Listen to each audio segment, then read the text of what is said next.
तो हमारे चैनल की एक बिल्कुल ही नई वीडियो के अंदर आप सभी का स्वागत है। आज हम जिस मूवी के बारे में बात करने वाले हैं उस मूवी का नाम है बेबी जॉन। और ये बेबी जॉन मूवी इंडिया में कल ही रिलीज हुई है। और इस मूवी को लेकर खास बात तो ये है कि ये मूवी एक्टर वरुण धवन के करियर की अब तक की सबसे बड़ी मूवी है। इसके साथ ही इस मूवी को जिन्होंने डायरेक्ट किया है वो इससे पहले भी शाहरुख खान की जवान जैसी काफी बड़ी मूवीज को डायरेक्ट कर चुके हैं। और इसीलिए आज की इस वीडियो के अंदर मैं इस मूवी की पूरी स्टोरी को आप सभी के लिए एक्सप्लेन करने वाला हूँ, ताकि आप सब घर बैठे इस पूरी मूवी की स्टोरी को जानकर एंजॉय कर सकें। सो इसी बात पे जल्दी से वीडियो को लाइक कर दीजिए और कमेंट्स के अंदर गुड, वेरी गुड या फिर बेबी जॉन लिख दीजिए। और ये सब इसीलिए ताकि हमें पता चल सके कि आप सबको मूवी की स्टोरी पसंद आई है। बाकी जिन्होंने चैनल को सब्सक्राइब नहीं कर रखा है वो सब जल्दी से चैनल को भी सब्सक्राइब कर लें। और हमारे चैनल की वीडियोस को टाइम से देखने के लिए सब्सक्राइब बटन के बगल के बेल आइकन को भी ऑल पर सेट कर लीजिए। तो फिर आइए अब हम बिना किसी देरी के आज की इस कमाल की वीडियो को स्टार्ट करते हैं।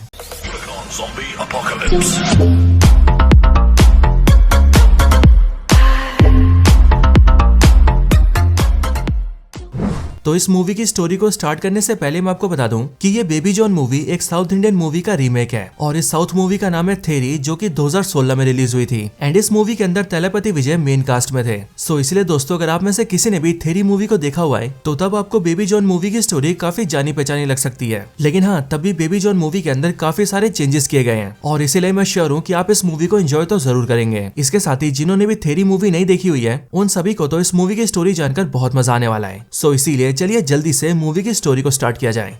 तो इस मूवी की स्टार्टिंग होती है मुंबई शहर के एक डॉकयार्ड से, जहां पर हम ये देखते हैं कि एक बड़े से शिप के अंदर से कई सारे कंटेनर्स को उतारा जाता है और ट्रक्स की हेल्प से उन सारे कंटेनर्स को एक सेफ जगह पर ले जाया जाता है। लेकिन जब कई सारे आदमी इस जगह पर आकर इन सारे कंटेनर्स को ओपन करते हैं तब हमें पता लगता है कि इन सारे कंटेनर्स में जवान लड़कियां होती हैं। और इसीलिए यहाँ से हमें ये पता लग जाता है कि यहाँ पर ये जो सारे लोग हैं ये सभी मिलकर ह्यूमन ट्रैफिकिंग करते हैं और अपने फायदे के लिए जवान गर्ल्स को सप्लाई करते हैं। लेकिन दोस्तों, यहीं पर हम ये देखते हैं कि एक पुलिस ऑफिसर यहाँ पर छापा मारता है और वो यहाँ के सारे गुंडों को पकड़ लेता है। लेकिन जैसे ये पुलिस ऑफिसर यहाँ के सारे लोगों को अरेस्ट करता है, वैसे उसी टाइम पर उस पुलिस ऑफिसर को एक वीडियो कॉल आता है और उस वीडियो कॉल को उठाने पर उसे पता लगता है कि जिस गैंग के लोगों को उसने यहाँ पर अरेस्ट करा है उसके कुछ लोगों ने उसकी बेटी को किडनैप कर लिया है एंड वो लोग इस टाइम पर उसकी बेटी को जान से मारने वाले हैं। अब ये चीज देखकर वो पुलिस ऑफिसर काफी ज्यादा डर जाता है। लेकिन फिर उसी टाइम पर उसने जिन लोगों को पकड़ा होता है उन्हीं में से एक छोटी हाइट का आदमी सामने आता है एंड हमें भी ये पता लगता है कि वो आदमी और कोई नहीं बल्कि एक्टर जाफर सादिक है। और इस एक्टर को आप सभी ने इससे पहले विक्रम जैसी मूवीज के अंदर देखा होगा। और सामने आकर ये पुलिस ऑफिसर से कहता है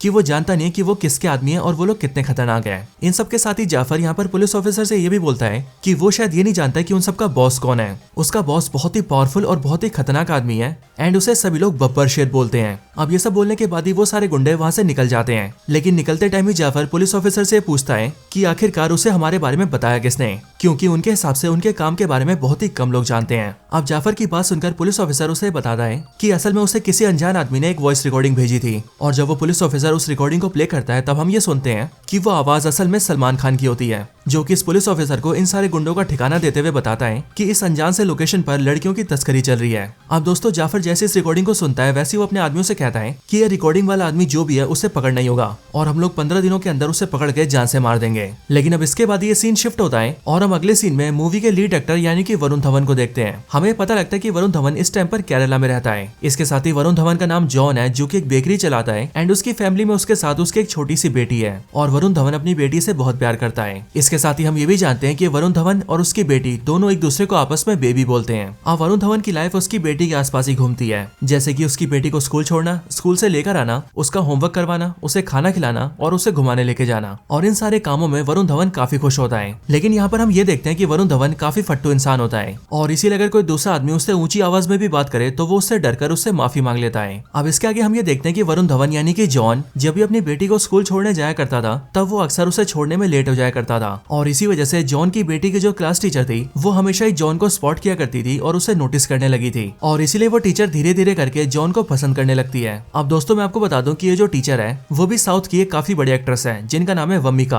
और इन्होंने साउथ मूवीज में और बॉलीवुड में काफी काम किया है। अब दोस्तों, इसके आगे हम ये देखते हैं कि जो बच्ची की टीचर होती है वो अक्सर जॉन के बेकरी में भी आती है और इसीलिए टीचर की जॉन से भी काफी अच्छी बातचीत हो जाती है। अब इसके बाद ही वो लोग एक दिन बाहर मिलने का प्लान करते हैं, जिसके लिए वो तीनों एक चर्च के पास आते हैं। लेकिन दोस्तों, इसी टाइम पर हम ये भी देखते हैं कि वो सारी लड़कियां जिन्हें सप्लाई के लिए पकड़ा गया होता है, उन्हीं में से एक लड़की भाग जाती है और वो भागकर सीधा इसी चर्च के पास आती है, यानी कि जॉन और टीचर के पास। और इसीलिए जब वो टीचर उसे देखती है तब वो जॉन को बिना बताए उस लड़की को जॉन की गाड़ी में छुपा देती है एंड फिर वो जॉन से खुद को पुलिस स्टेशन छोड़ने के लिए कहती है। इसके बाद ही जब जॉन अपनी गाड़ी को ड्राइव करके टीचर को पुलिस स्टेशन तक लेके जाता है, तभी टीचर जॉन की गाड़ी के पीछे से उस लड़की को बाहर निकालती है और उसे लेकर पुलिस स्टेशन जाती है, ताकि उस लड़की के साथ जो भी गलत हुआ है उस बारे में वो लोग पुलिस में कंप्लेन कर सके। अब टीचर और उस लड़की के साथ साथ जॉन की बेटी यानी कि बेबी भी पुलिस स्टेशन में घुस जाती है, जिस वजह से जॉन अपनी बेटी को पकड़ने के लिए पीछे से भागता है। लेकिन दोस्तों यहाँ पर हम ये नोटिस करते हैं कि जॉन पुलिस स्टेशन के अंदर आते टाइम काफी ज्यादा घबराता है और हमें देखकर ऐसा लगता है कि जॉन का पुलिस स्टेशन से या फिर पुलिस से काफी पुराना नाता है। लेकिन अब दोस्तों जैसे ये सारे लोग पुलिस स्टेशन के अंदर आते हैं और पुलिस ऑफिसर के सामने अपनी कंप्लेन लिखवाते हैं, तब हम ये देखते हैं कि इस पुलिस थाने में वही पुलिस ऑफिसर होता है जिसने कि इससे पहले इन सारी लड़कियों को सप्लाई करने वाले गैंग को पकड़ा होता है। लेकिन अगर आपको याद हो तो उस गैंग ने इसकी बेटी को किडनैप कर लिया है और इसलिए दोस्तों इस टाइम पर ये उसी गैंग के लिए काम कर रहा है। अब कंप्लेन करने के बाद जैसे लोग अपने घर जाते हैं, वैसे हम ये देखते हैं कि ये पुलिस ऑफिसर सीधा जाफर और सारे गैंग वालों को खबर दे देता है और वो उन सभी को जॉन का नाम और पता दे देता है एंड उनसे कहता है कि इसी आदमी ने तुम्हारी कंप्लेन करवाई है। अब खबर मिलने के बाद ही हम ये देखते हैं कि गैंग से जाफर और काफी सारे लोग सीधा जॉन के घर जाते हैं और वो लोग जॉन को घर से बाहर बुलाकर उसे पीटने लगते हैं। अब इसी टाइम पर वो पुलिस ऑफिसर भी जॉन के घर आता है और यहाँ पर आने के बाद ही जाफर उसे उसकी बेटी लौटा देता है एंड वो उस पुलिस वाले से कहता है कि तूने अपना काम पूरा किया, अब तू यहाँ से निकल जा। लेकिन दोस्तों यहाँ पर हमें पता लगता है कि ये जो पुलिस ऑफिसर है वो जॉन को जानता होता है, यानी कि वो जॉन की बैक स्टोरी से जुड़ा होता है। और इसलिए दोस्तों ये पुलिस वाला यहाँ पर जाफर और उसके सारे आदमियों को ये बताता है कि इस आदमी का नाम जॉन नहीं है बल्कि इसका असली नाम सत्य वर्मा है और ये सत्य वर्मा एक आईपीएस ऑफिसर था जो कि मुंबई शहर में एज डीएसपी काम करता था। और ये जो डीएसपी सत्य वर्मा है ये बुरे लोगों के लिए एक हैवान है, इसीलिए अगर तुम लोगों ने इसे परेशान किया तो ये तुम सबको जान से मार देगा। अब दोस्तों ये पुलिस ऑफिसर जैसे ये सब बोलता है वैसे हम भी ये देखते हैं कि वरुण धवन यानी कि जॉन जो कि कुछ टाइम पहले तक मार खा रहा होता है, वो अब अपने असली रूप में आता है और वो इन सारे गुंडों को एक एक करके पीटने लगता है और फिर देखते देखते वो उन सारे गुंडों को जान से मारकर ठिकाने लगा देता है। अब इसके बाद ही दोस्तों कहानी 6 साल पास्ट में जाती है और 6 साल पहले हमें दिखाया जाता है कि आखिरकार जॉन यानी कि सत्य वर्मा है कौन। अब 6 साल पहले की कहानी के अंदर हम मुंबई शहर में ये देखते हैं कि यहाँ पर सत्य वर्मा एक डीसीपी है यानी कि डेप्यूटी कमिश्नर ऑफ पुलिस और एज एन आईपीएस ऑफिसर ये मुंबई शहर में अपॉइंटेड है एंड ये सत्य वर्मा एक बहुत ही बहादुर और पावरफुल पुलिस ऑफिसर है। सत्य वर्मा ने मुंबई शहर से सारे क्राइम को साफ कर रखा है, यहाँ तक कि डीसीपी सत्य वर्मा इतना ज्यादा फेमस है कि मुंबई की सारी पब्लिक उसे जानती भी है। अब यहीं पर हम ये देखते हैं कि गवर्नमेंट स्कूल के अंदर कई सारे गुंडे घुसकर दारू पीने लगते हैं और वो स्कूल के बच्चों को वहाँ पर पढ़ने नहीं देते हैं और जो भी उन सबसे वहाँ से निकलने के लिए कहता है वो गुंडे उन सबको पीटते भी हैं। यहाँ तक कि जब एक पुलिस ऑफिसर भी उन्हें भगाने आता है तब वो उस पुलिस ऑफिसर का भी सर फाड़ देते हैं और फिर इसीलिए यहाँ पर बुलाया जाता है सत्य वर्मा को, जो कि इस स्कूल में जैसे आता है वैसे वो सारे गुंडों को पीटता है और उन सबको वहाँ से डरा धमका के भगा देता है। और इसीलिए ये देखकर ना सिर्फ पब्लिक खुश होती है बल्कि इस स्कूल के बच्चे भी बहुत ज्यादा खुश होते हैं। आगे हम डीसीपी सत्य वर्मा की फैमिली से मिलते हैं, जहाँ पर हमें पता लगता है कि सत्य वर्मा की फैमिली में उसके साथ उसकी मदर भी है एंड वो दोनों आपस में काफी खुश हैं। अब एक दिन सत्य वर्मा अपनी मदर के साथ अपनी गाड़ी को ड्राइव करते हुए जा रहा होता है, लेकिन तभी रास्ते में वो कुछ बच्चों को देखता है जो कि भीख मांग रहे होते हैं एंड वहाँ पर उसे पता लगता है कि कुछ ऐसे आदमी हैं जो कि छोटे बच्चों को पकड़कर उन्हें अपाहिज करते हैं एंड उनसे भीख मंगवाते हैं। इस बात को जानते ही सत्य वर्मा उन सारे गुंडों की पिटाई करता है एंड देन उन सबका इलाज करवाने के लिए उन्हें हॉस्पिटल में लेके आता है। अब इसी हॉस्पिटल में एंट्री होती है हमारी मूवी की हीरोइन की, जो की है साउथ की एक्ट्रेस कीर्ति, और इनका इस मूवी के अंदर मीरा नाम होता है जो की एक डॉक्टर होती है। ये डॉक्टर मीरा इन सारे गुंडों का इलाज करती है एंड वो इस बात को देखकर बहुत ज्यादा गुस्सा हो जाती है कि किसने इन सबको इतनी बुरी तरह से मारा है। और जब उसे पता लगता है कि इन सबको सत्य वर्मा ने मारा है तब वो उसे डांटने लगती है। लेकिन जब सत्य वर्मा उसे ये बताता है कि उसने उन गुंडों को इसीलिए मारा है क्योंकि वो सभी छोटे बच्चों को अपाहिज करके उससे भीख मंगवाते हैं। और जब मीरा ये जानती है तब वो सत्य वर्मा से काफी इंप्रेस होती है और वो सत्य वर्मा को पसंद करने लगती है। इसके बाद ही सत्य वर्मा और मीरा दोनों आपस में मिलने लगते हैं और उन्हें एक दूसरे से प्यार हो जाता है और फिर इसीलिए वो लोग एक दूसरे की फैमिली से मिलते हैं और ये फैसला करते हैं कि वो लोग एक दूसरे से शादी करेंगे। लेकिन दोस्तों यहीं पर ये सीन शिफ्ट होता है और हमें एक दूसरा कैरेक्टर दिखाया जाता है और ये वही कैरेक्टर है जिसका नाम बब्बर शेर है एंड इसे मूवी के अंदर प्ले किया है एक्टर जैकी श्रॉफ ने। अब दोस्तों जैकी श्रॉफ यानी कि बब्बर शेर इस पूरी मूवी का मेन विलन है जो कि बहुत से गलत काम करता है और जो लड़कियों की तस्करी करके उनका सप्लाई करने वाला काम है वो सारा काम भी बब्बर शेर ही करवाता है। ये बब्बर शेर इतना ज्यादा पावरफुल होता है कि मुंबई शहर के जो बड़े बड़े एमपीज, एमएलएज और इवन मिनिस्टर्स भी होते हैं वो सब इसके घर आकर इसे सलाम मारते हैं एंड इसके पास इतना ज्यादा पैसा और पावर होती है कि ये पूरे मुंबई शहर की सरकार को अपनी जेब में रखता है। अब इसके आगे हम ये देखते हैं कि ये जो बब्बर शेर होता है इसका एक बेटा भी होता है, लेकिन इसका बेटा बहुत ही ज्यादा अय्याश होता है जिसे सिर्फ दारू पीना, घूमना फिरना और लड़ाई झगड़ा करना पसंद होता है। अब एक दिन ये जो बब्बर शेर का बेटा होता है ये अय्याशी करने के लिए अपने कई सारे दोस्तों के साथ मिलकर एक स्कूल की बच्ची को किडनैप कर लेता है और उसे अपनी गाड़ी में उठाकर अपने साथ ले जाता है। इधर दूसरी तरफ हम ये देखते हैं कि जब वो स्कूल की बच्ची गायब होती है तब उसके पेरेंट्स को ये जानकर बहुत ही ज्यादा धक्का लगता है और इसलिए जब वो लोग ज्यादा परेशान हो जाते हैं तब वो सीधा पुलिस में कंप्लेन करते हैं, जहाँ पहुंचकर उनकी मुलाकात डीसीपी सत्य वर्मा से होती है। वो लोग डीसीपी सत्य वर्मा को ये बताते हैं कि उनकी उनकी बेटी 10th क्लास में थी, लेकिन जब वो स्कूल से आ रही थी तब वो घर ही नहीं पहुंची और इसलिए वो लोग ये चाहते हैं कि वो किसी तरह से उनकी बेटी को ढूंढ दें। सत्यवर्मा जैसे इस केस को सुनता है वैसे वो इस केस को अपने हाथों में ले लेता है और फिर वो अपनी पूरी पुलिस टीम के साथ मिलकर इन्वेस्टिगेट करता है और बहुत ही कम टाइम के अंदर इस बात का पता लगा लेता है कि इस टाइम पर उस बच्ची को कहां पर ले जाया गया है। लेकिन दोस्तों जब सत्यवर्मा अपनी टीम के साथ उस बच्ची के पास पहुंचता है तब वो ये देखता है कि वो बच्ची उस टाइम पर उसकी आंखों के सामने जल रही है, क्योंकि जिन्होंने उसे किडनैप किया था उन्होंने उसे जिंदा जला दिया है। ये देखकर वो जल्दी से टीम बुलाता है और एम्बुलेंस को बुलाता है, लेकिन सब लोग मिलकर भी उस बच्ची की जान नहीं बचा पाते हैं। और फिर उसके बाद डॉक्टर से सत्यवर्मा को ये पता लगता है कि जिन्होंने भी उस बच्ची को किडनैप किया था उन सबने मिलकर इसके साथ रेप किया है, इसके साथ काफी ब्रूटल काम किया है और आखिर में उसे जिंदा जला दिया है। ये सारी बातें सुनकर सत्यवर्मा को बहुत बुरा लगता है और इसीलिए वो केस में तहकीकात करता है एंड इस बात का पता लगा लेता है कि उस बच्ची के साथ ये सब करने वाला और कोई नहीं बल्कि बब्बर शेर का बेटा है। और फिर इसीलिए इस बात को जानते ही एसीपी सत्यवर्मा सीधा बब्बर शेर के घर जाता है ताकि वो बब्बर शेर के बेटे को अरेस्ट कर सके। लेकिन जब वो बब्बर शेर के घर पहुंचता है तब उसे पता लगता है कि बब्बर शेर ने अपने बेटे को एक मिनिस्टर बना दिया है और इसीलिए बब्बर शेर सत्यवर्मा से बोलता है कि तू मेरे बेटे को हाथ भी नहीं लगा सकता है, बल्कि जब मेरा बेटा तेरे सामने आए तो तू उसे सल्यूट करेगा।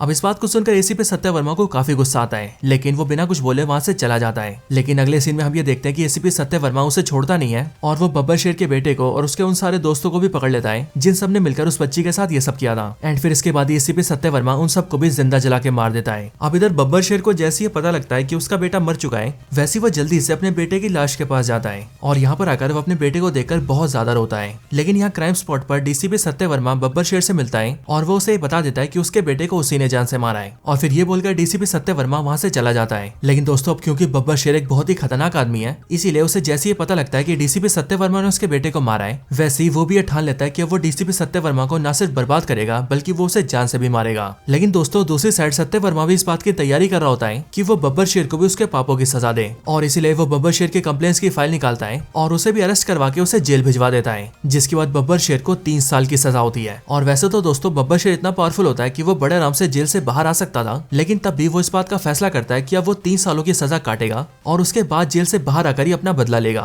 लेकिन इधर दूसरी साइड डीसीपी सत्यवर्मा अपनी लाइफ में काफी खुश रहने लगता है और इसीलिए वो मीरा से शादी करता है। उनकी एक छोटी सी बेटी भी होती है एंड अब उनका पूरा परिवार काफी खुश होता है। और एक दिन जब उन दोनों की बेटी 2 साल की हो जाती है तब वो उसका बर्थडे भी सेलिब्रेट करते हैं। लेकिन इसी रात को हम ये देखते हैं कि डीसीपी सत्यवर्मा के घर पर अटैक हो जाता है और इस अटैक में कोई डीसीपी सत्यवर्मा की वाइफ पर यानी कि मीरा पर गोलियां चला देता है। इसके बाद हम ये देखते हैं कि बब्बर शेर अपने कई सारे आदमियों के साथ उसके घर में आता है और वो सत्यवर्मा को ये बताता है कि डीसीपी सत्यवर्मा ने उसके बेटे को मारा और उसे 3 साल के लिए जेल भिजवाया और अब इसीलिए वो डीसीपी सत्यवर्मा से अपना बदला लेगा। अब इसके लिए दोस्तों बब्बर शेर डीसीपी सत्यवर्मा को भी 2 गोलियां मारता है और उसके घर में उसकी मदर को देखकर उसे भी गोली से मार देता है। इसके साथ ही वो ये भी देखता है कि सत्यवर्मा की बेटी इस टाइम पर टब में नहा रही है एंड इसीलिए वो टब के नल को खुला छोड़ देता है ताकि वो छोटी सी बच्ची डूब कर मर जाए। और फिर ये सब करने के बाद वो सत्यवर्मा के घर के सारे गैस को ओपन कर देता है ताकि पूरे घर में गैस फैल जाए एंड फिर वो वहां से निकलने से पहले माइक्रोवेव के अंदर एल्यूमिनियम फॉइल डाल देता है ताकि कुछ ही टाइम में माइक्रोवेव के अंदर आग लग जाए और पूरे घर में गैस फैलने की वजह से पूरा घर ब्लास्ट हो जाए। और ये सब करने के बाद बब्बर शेर अपने आदमियों को लेकर उसके घर से निकलकर चला जाता है। लेकिन दोस्तों उसके बाद ही हम ये देखते हैं कि मीरा को थोड़ा सा होश आता है और इसीलिए वो किसी तरह से जल्दी से अपनी बेटी को टब से बाहर निकालकर नीचे आती है। इसके बाद वो अपने पति सत्यवर्मा के पास जाती है और उसे होश में लाकर उससे प्रॉमिस मांगती है कि चाहे जो भी हो जाए उसे जिंदा रहना होगा और अपनी बेटी का ध्यान रखना होगा। और फिर ये बोलने के बाद ही मीरा की भी मौत हो जाती है। इसके बाद दोस्तों सत्यवर्मा किसी तरह से अपनी बेटी को लेकर अपने घर से निकल जाता है, जिसके बाद उसका पूरा घर ब्लास्ट हो जाता है और अब पूरी दुनिया के लिए सत्यवर्मा और उसकी पूरी फैमिली मर चुकी होती है। अब इन सब के बाद सत्यवर्मा ये डिसाइड करता है कि अब वो इन सारी चीजों से और मुंबई शहर से बहुत दूर हो जाएगा और फिर इसके लिए सत्यवर्मा सीधा केरला चला जाता है और वहां आकर अपना नाम बदलकर जॉन रख लेता है और एक बेकरी ओपन कर लेता है और फिर वो अपनी बेटी के साथ एक नई लाइफ की शुरुआत करता है। अब इसके बाद ही दोस्तों स्टोरी एंड होती है और प्रेजेंट टाइम के अंदर हम ये देखते हैं कि जहां सत्यवर्मा के घर पर बब्बर शेर के गुंडे उसे मारने आए थे वहीं पर ही उन सबसे फाइट करते हुए उसे टीचर देख लेती है, जिसके बाद टीचर भी इस कहानी को जान लेती है कि आखिरकार सत्यवर्मा कौन है और उसकी बैक स्टोरी क्या है। लेकिन दोस्तों यहीं पर इसके साथ ही हमें ये भी पता लगता है कि वो जो स्कूल टीचर होती है वो भी असलियत में कोई स्कूल टीचर नहीं होती, बल्कि वो भी असल में एक आईपीएस ऑफिसर होती है जो कि काफी सालों से एक अंडरकवर मिशन पर होती है और इसीलिए वो एक स्कूल टीचर बनकर बब्बर शेर की पूरी गैंग पर नजर रख रही होती है।